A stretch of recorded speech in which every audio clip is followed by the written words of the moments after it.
আজকে আমার জীবনের একটা গল্প বলবো। গ্রামের বাড়ি অনেক মজা আসলে। তো আমরা এবারে বাড়িতে যাওয়ার পরে পাশের বাসা থেকে একটা মুরগি কিনে নিয়ে আসছি।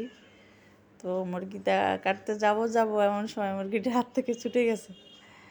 এখন সবাই মিলে অনেক দৌড়াদৌড়ি করে মুরগিটা মানে লড়ালড়ি করতেছি ধরার জন্য। তো ওই মুরগি পাশের বাড়ি মনে হচ্ছে যে যাইয়া বাসার ভিতরে ঢুকে আছে।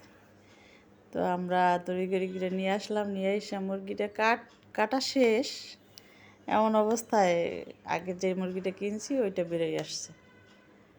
এখন তো গ্রামের বাড়ি অবস্থা খুব খারাপ, একজনের মুরগি যদি একজনের কাইটা খায় তাহলে তো খুবই ঝগড়াঝাটি অনেক কিছু হয়ে যায়।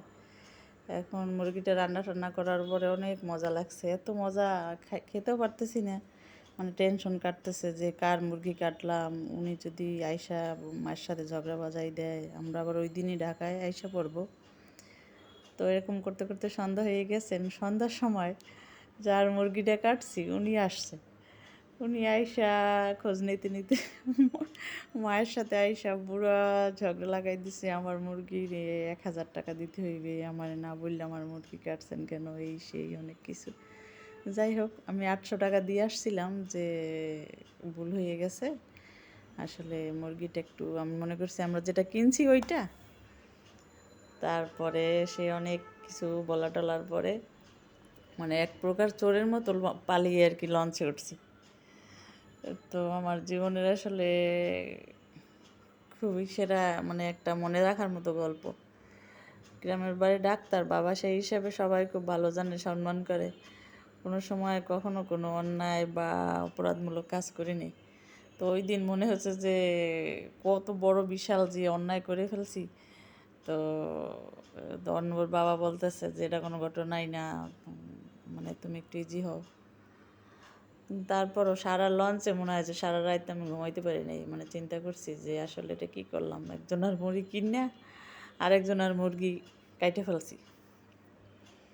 এটা প্রায় 1 সপ্তাহ থেকে মাথা থেকেই বের করতে পারতেছিলাম না। পরে আস্তে আস্তে ওই মুরগির লোকের সাথে কথা টথা বলার পরে পরে ঠিক হয়েছে। বলছে যে ঠিক আছে, এক জামাই জন্য রাখছে, উনি আবার ওনার মেয়ের জামার জন্য রাখছিল। তো বলতেছে যে